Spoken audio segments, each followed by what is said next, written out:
নমস্কার শ্রোতা বন্ধুরা, গল্পকথার আসরের আজকের বৈঠকে যোগদান করার জন্য আপনাদের সবাইকে অশেষ ধন্যবাদ। আমি রুদ্র দত্ত। আজ থেকে পাঠ আরম্ভ করব আশাপূর্ণা দেবীর একটি ছোটদের জন্য লেখা উপন্যাস। আশাপূর্ণা দেবী ছোটদের জন্য খুব হালকা মেজাজে আনন্দ আর হাসিতে পরিপূর্ণ গল্প বেশ কিছু লিখেছেন। এই পডকাস্টে এর আগে অন্তত একটি পাঠও করেছি। আজকে যে উপন্যাসটি পাঠ আরম্ভ করব সেটি আনন্দমেলা পূজাবার্ষিকী 1977-এ প্রথম প্রকাশ হয়েছিল।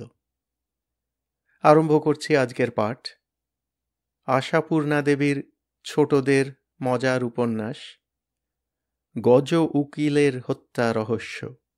আজ প্রথম পর্ব।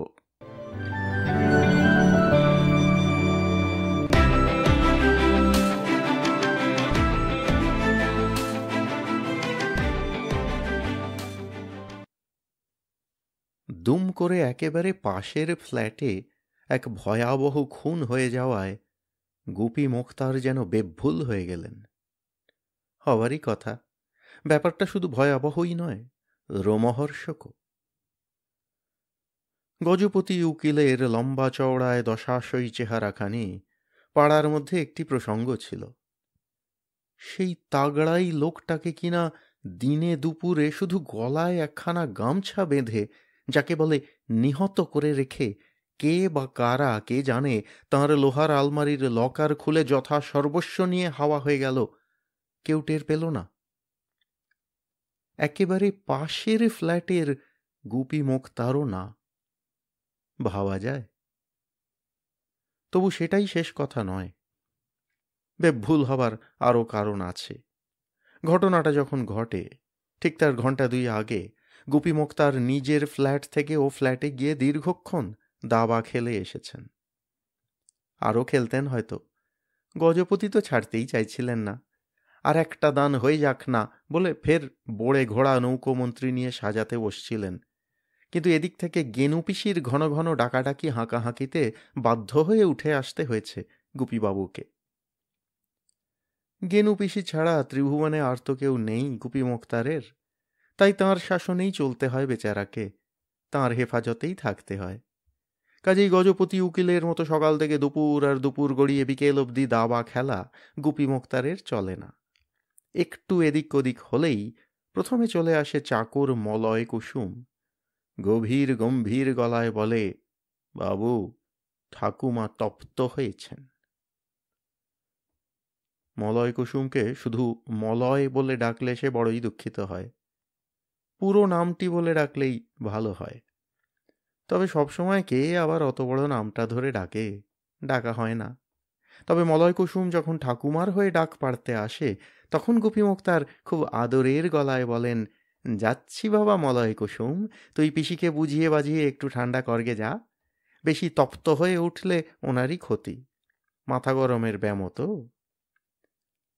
কিন্তু মলয় কুসুম গোঁ ছাড়ে না, ঘাড় গোঁজ করে বলে, আপনার পিসিকে ঠান্ডা করা স্বয়ং ভগবানেরও কম্য নয় বাবু, ওসব ঘুঁটি টুঁটি রাখুন, চলে আসুন। গুপি মোক্তারের চাকরের ভ্যাজভ্যাজানিতে গজপতি উকিল দারুণ চটে যান, বলেন, তুমি কেটে পড়ো তো হে বাপু, মেলা বক বক করো না। মলয় কুসুম হাত উল্টে বলে, ঠিক আছে, আমি আর বক বক করছি না, এবার ঠাকুমা নিজেই এসে যাক হাঁস হাঁস করতে করতে, তখন কিন্তু আপনাদের উভয়কেই হাঁস ফাঁস করতে হবে, তা বলে দিচ্ছি। মলয় কুসুম খটখটিয়ে চলে যায়। তার একটু পরেই গেনু পিসির চড়া গলার ডাক দেওয়াল ফুঁড়ে পারে আসে, গোপে, আজ খাওয়া দাওয়া হবে নাকি হরি মটর করে থাকতে হবে? গজপতি এ শব্দ প্রায়ই শুনতে পান, তবু শুনলেই চমকে ওঠেন। চমকে উঠে বলেন, হরি মটর মানে কি গুপি বাবু? গুপি সংক্ষেপে বলেন, উপোস। তা উনি মানে পিসিমা খেয়ে নিলে পারেন। গুপি হতাশ নিঃশ্বাস ফেলে বলেন, তাহলে তো কোনো ভাবনাই ছিল না, খেয়েও নেবেন না, আমাকেও বকাবকি করতে ছাড়বেন না। গজপতিবাবু গুম হয়ে বলেন, তা এসব তো ছেলেবেলাতেই হয়, আমি যখন ছোট ছিলাম আমার ঠাকুমা আমায় একদিনের তরে প্রাণ ভরে খেলতে দেয়নি। কেবলই চান করে নে, ভাত খেয়ে নে, ঘুমোবি আয়, রোদে ঘুরিস নি, জলে ভিজিস নি, এইসব নানান উৎপাত করেছে। কিন্তু এই বয়সে? গুপি মোক্তার কাতর হয়ে বলেন, আর বলবেন না। বয়সটা যে আমার 50-এর দিকে দৌড়চ্ছে সে কথা পিসি মানলে তো। এইসব কথার মধ্যেই দু একটা বোড়ের চাল হয়ে যায়, হয়তোবা ঘোড়ার ঝুঁটি চেপে ধরাও হয়। আর সেই রকম মোক্ষম সময় গেনু পিসি তাঁর ফর্সা ধবধবে মোটাসোটা শরীরটি নিয়ে সত্যি প্রায় হাঁস হাঁস করতে করতে এসে গম্ভীর গলায় বলেন, গোপে, না খাস তো জবাব দে। ডেকে ডেকে গলা ব্যথা করি, এত সস্তা গলা নয় আমার। তারপর আর কারো বসে থাকবার সাহস হয়? আর যার হোক, গুপি মোক্তারের হয় না। সুড়সুড় করে চলেই যেতে হয় পিসির সঙ্গে। ত্রিভুবনে ওই মাস্তুত পিসিটা ভিন্ন আর কেউ নেই যখন, তখন এছাড়া আর কি করবার আছে? গজপতি বেজার মুখে ওই পিসি ভাইপোর চলে যাওয়ার দিকে তাকিয়ে মনে মনে বলেন, দত্তর, কাল থেকে একা একাই খেলবো, সঙ্গী ফঙ্গিতে দরকার নেই। কিছুক্ষণ হয়তো বা খেলেনও একা একা, নিজেই দুপক্ষ হয়ে। তারপর উঠে চান করতে খেতে যান। কিন্তু পরদিন সকালেই আবার প্রতিজ্ঞা ভুলে গিয়ে ডাক দেন, ও গোপীবাবু, আসবেন নাকি? হয়ে যাক এক দান। নয়তো মলয় কুসুমকে বাজার করতে যেতে বা বাজার করে ফিরতে দেখলেও ডাক দেন, হে মস্তান, তোমার বাবু কোথায়, একবার ডেকে দাও না। মলয় কুসুম ওই মস্তান কথাটা আদৌ পছন্দ করে না, বলতে কি সহ্যই করতে পারে না। তাই ও কথা শুনলে হাঁড়ি মুখ করে বলে, একবার ডেকে দাও কেন? বলুন বাবু, আজকের মতো ডেকে দাও। বাচ্চাদের মতো কি যে এক ঘুঁটি খেলা আপনাদের। বলে চলে যায়, তবে ডেকেও দেয়। ডেকে দেয় সেটা গেনু পিসুর ওপর আক্রোশ করে। তিনি ভুলেও কোনো দিন মলয় কুসুমের পুরো নামটা ধরে ডাকেন না, আর উঠতে বসতে বকেন। বেচারি যদি কোনো দিন বলে, মলা মলা করেন কেন ঠাকুমা, আমার নামটা কি এতই শক্ত যে উচ্চারণ করতে পারেন না? দাঁত তো আপনার নেইও যে দাঁত ভাঙবার ভয়। পিসি অগ্রাহ্যের হুমকি দিয়ে বলেন, দাঁত ভেঙে যাবার ভয় তোর নামটা কি না? মুখ পড়ার কথা তো কম নয়। জানিস আমার শ্বশুর বাড়িতে চাকর ছিল অক্রূর নন্দন, তাকে সবসময় পুরো নামে ডেকেছি। তবে তবে আমার বেলায় মলা কেন শুনি?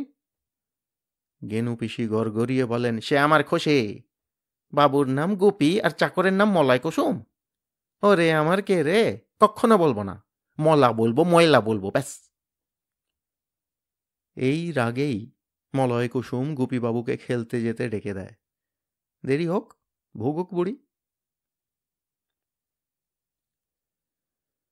কোর্ট যখন বন্ধ থাকে তখনই তো যত খেলার ধুম।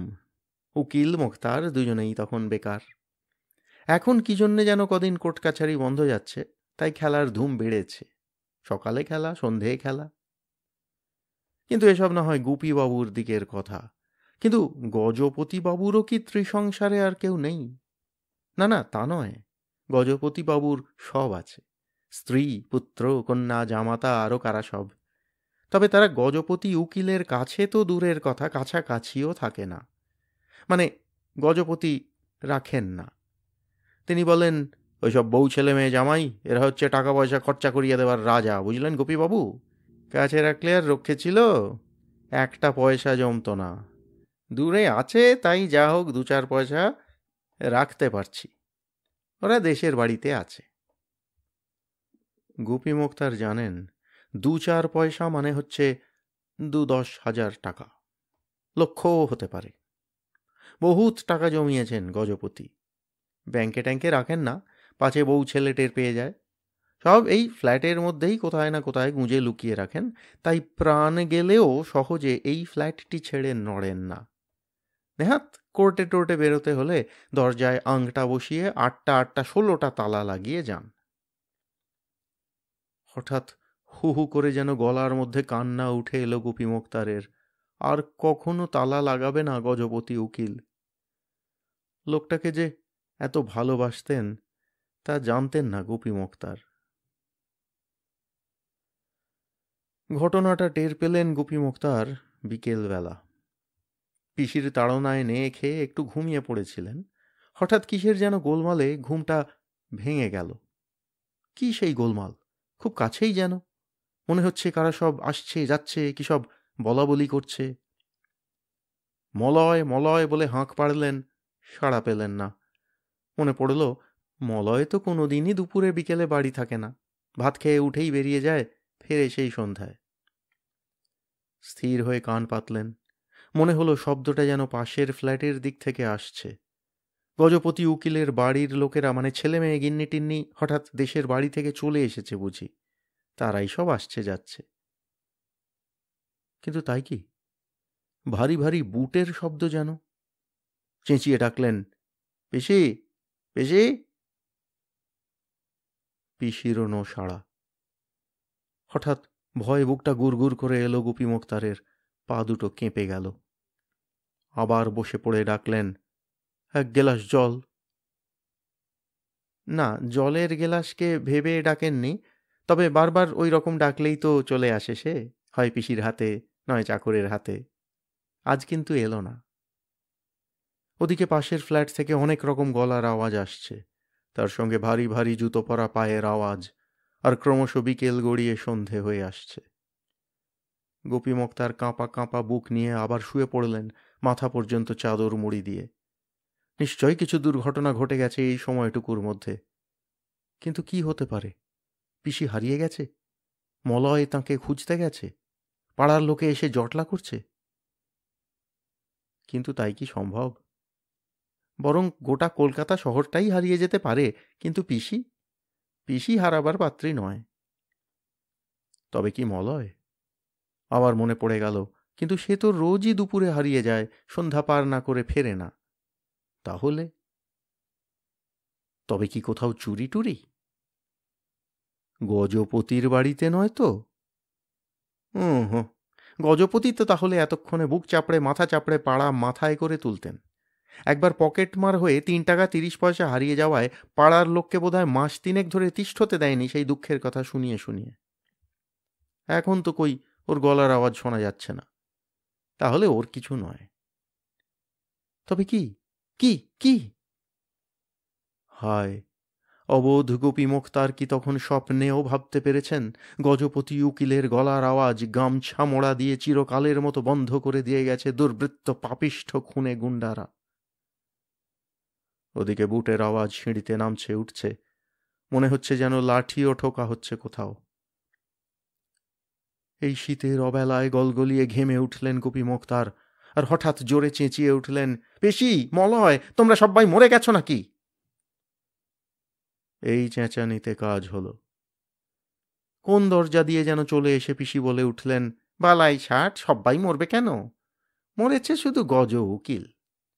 আহা, কিপটে হতভাগার সর্বস্ব নিয়ে গেছে গো। না খেয়ে না পড়ে পয়সা জমিয়ে মরেছিল হতভাগা।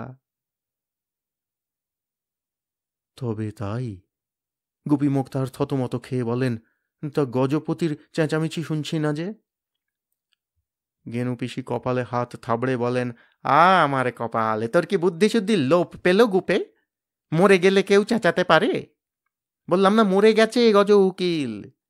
খুনেরা এই দিন দুপুরে চড়াও হয়ে বেচারাকে গলায় গামছা পেঁচিয়ে খতম করে ফেলে সব নিয়ে গেছে। চোখ দুটো নাকি ঠিকরে উঠেছে।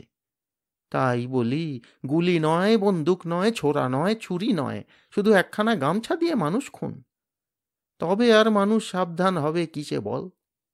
গামছা তোয়ালে আবার কোন ঘরে না থাকে, কে জানতো সেসবও একটা অস্তর। গেনু পিসি আরও কত কী বলে চলেন, কারণ কথা শুরু করলে তো সহজে শেষ করেন না তিনি। কিন্তু গুপি মুক্তারের কানে ওই গামছা কথাটা ছাড়া আর কোনো কথাই ঢোকেনি। কান ভোঁ ভোঁ করছিল তাঁর। মনশ্চক্ষে শুধু নিজের গামছাখানি দেখতে পাচ্ছিলেন তিনি। লাল টুকটুকে রং, বারান্দার তারে মেলা আছে। তার মানে লাল টুকটুকে নিরীহ চেহারা নিয়ে একটি ভয়াবহ নিধন অস্ত্র ঝুলে পড়ে আছে গুপি মোক্তারের ধারে কাছে। না, ওই ভয়ঙ্কর জিনিসটাকে আর বাড়িতে রাখা ঠিক নয়। এই দণ্ডে পুঁটুলি পাকিয়ে রাস্তায় ফেলে দিয়ে তবে আর কাজ। গুপি মোক্তার উঠলেন, ভাঙা ভাঙা গলায় বললেন, পিসি, এক গেলাস জল। গেনু পিসি বললেন, শুধু জল খাবি? সেই কখন দুটো ভাত খেয়েছিস? দাঁড়া, দুটো আনন্দ নাড়ু নিয়ে আসি, সকালে ভেজেছিলাম। আনন্দ নাড়ু শুনে গোপী মোক্তারের মাথার ইলেকট্রিক তার জ্বলে ওঠে। গজপতি উকিল মরে গেল, আর আমি এখন আনন্দ নাড়ু খেতে বসব? গেনু পিসি উদাস গলায় বলেন, তা তুই তো আর মরিস নি। এ দুনিয়ায় কে কার, ভগবান যখন যাকে নেন। তবে হ্যাঁ, খেলাধুলোর সঙ্গী ছিল তোর লোকটা। তা কি করবি বল? আয়, হাতটা মুখটা ধুয়ে নে। কিন্তু গোপী মোক্তারের মাথায় এসব কথা ঢুকছে না। তিনি যেই ভাবছেন শুধু একখানা গামছার জোরে গজপতির মতো ওই তাগড়াই লোকটাকে ফিনিশ করে ফেলা হয়েছে, অমনি মাথাটা বোঁ বোঁ করে ঘুরে উঠছে, আর ডাইনে বাঁয়ে সামনে পিছনে উপরে নিচে শুধু রাশি রাশি গামছা ঝুলতে দেখছেন, লাল টুকটুকে, তারে মেলা। না, রাস্তায় ছুঁড়ে ফেলা চলবে না, লোকে সন্দেহ করবে। ছাতে নিয়ে গিয়ে কেরোসিন ঢেলে পুড়িয়ে দিলে হয়, কিন্তু তাতেই কি সন্দেহের হাত থেকে রেহাই পাওয়া যাবে? গোপী মোক্তারের মাথার মধ্যে ইঞ্জিন চলতে থাকে। আশপাশের লোক এখন সজাগ। হঠাৎ যদি আগুন জ্বলার দৃশ্য দেখে, কি ন্যাকড়া পোড়ার গন্ধ পায়, নির্ঘাত ছুটে আসবে। না, এখানে নয়, দূরে চলে গিয়ে কোথাও গঙ্গায়। গঙ্গায় ভাসিয়ে দেওয়াই ঠিক। গঙ্গায় অমন কত গামছা ভাসে, নাইতে গিয়ে গামছা হারিয়ে আসা তো লোকের ডাল ভাত। আর কোনো চিন্তা নয়, একটি পুরনো খবরের কাগজে মুড়ে গামছাটিকে স্রেফ গঙ্গায়। আচ্ছা, কোন গঙ্গায়? পাড়ার গিন্নিদের গঙ্গার ঘাটে? ওহো, নো নো, সেও কোনো সূত্রে ফিরে আসতে পারে। হাওড়া ব্রিজের ওপর থেকে বড় গঙ্গায় দেওয়াই ভালো। অতঃপর গুপি মোক্তার ভবিষ্যতে জীবনে আর কখনো গামছা ব্যবহার করবেন না ঠিক করে ফেলেন। এত বড় একটা মারণাস্ত্রকে কাঁধে পিঠে বয়ে লালন পালন করবার কোনো মানে হয় না। পিসি আনন্দ নাড়ু আনতে গেছে, এই অবসরে গুপি মোক্তার পিসির ভাঁড়ার থেকে একখানা পুরনো খবরের কাগজ হাতিয়ে নিয়ে বারান্দার দিকে এগিয়ে যান। কিন্তু এ কি? কোথায় সেই লাল টুকটুকে মোলায়েম গামছাখানি? তার এ যাকে দুলে থাকতে দেখতে পাবার কথা। না, নেই। সামনে পিছনে ধারে কাছে কোথাও নেই। তাহলে গেল কোথায়? তবে কি? হঠাৎ আচমকা একটা সন্দেহে গুপি মোক্তারের হৃৎপিণ্ডটা দুমদুম করে দুলে ওঠে।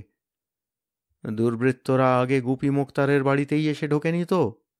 তারপর হাতাবার মতো কিছু না পেয়ে ওই গামছাখানা নিয়েই সটকেছে? নিশ্চয়ই তাই।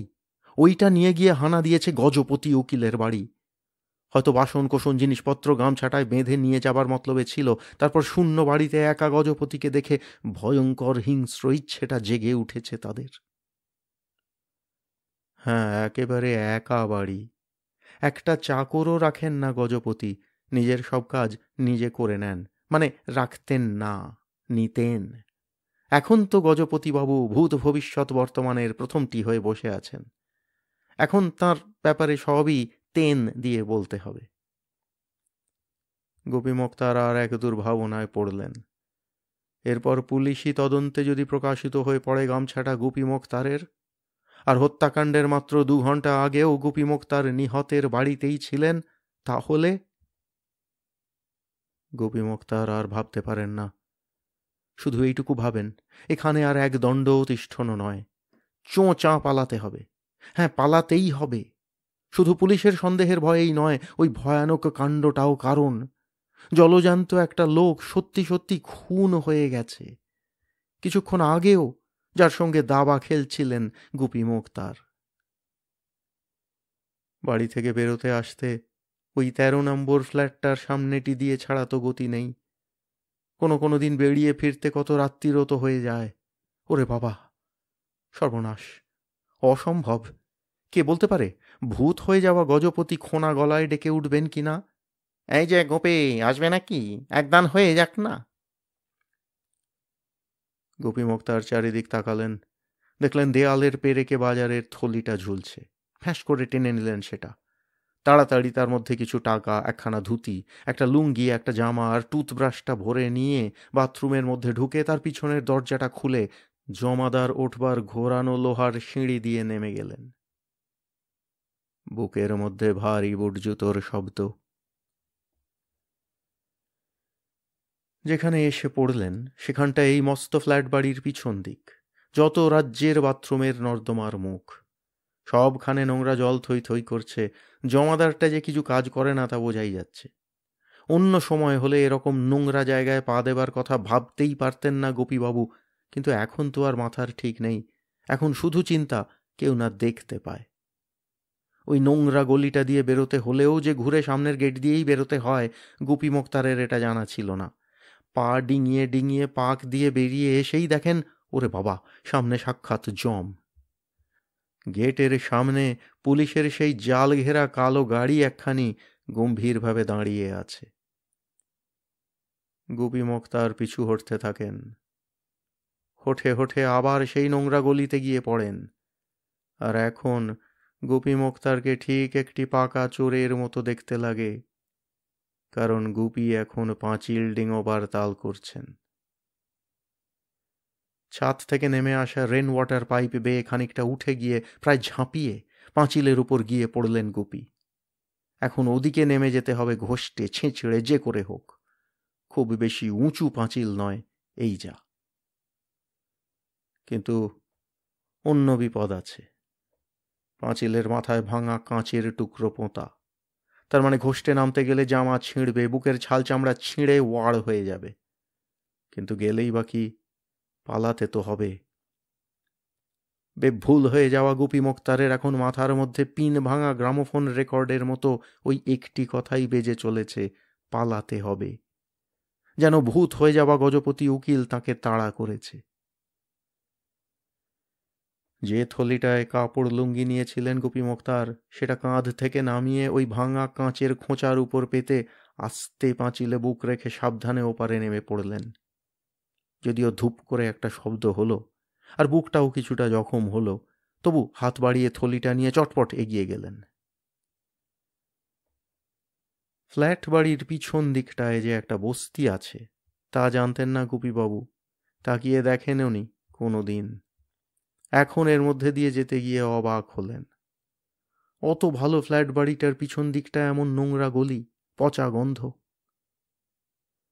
নাকে রুমাল চেপে গলিটা পার হয়ে গেলেন গুপি মোক্তার। এখন কোনো মতে হাওড়া স্টেশনে গিয়ে পড়ে যে কোনো একটা ট্রেনে চেপে কলকাতা ছাড়া হওয়া, তারপর যা আছে অদৃষ্টে। খুনের ব্যাপারটা পুরনো হয়ে গেলে আর 13 নম্বর ফ্ল্যাটের সামনের গা ছমছমানি কমলে তবে ফেরা যাবে। ততদিনে নিশ্চয়ই খুনি ধরা পড়বে, হয়তো তার ফাঁসিও হয়ে যাবে। তখন আর গুপি মোক্তারের গামছার কথা উঠবে না। মনটা একটু নিশ্চিন্ত করে জোরে জোরে পা চালিয়ে এগিয়ে গেলেন গুপি।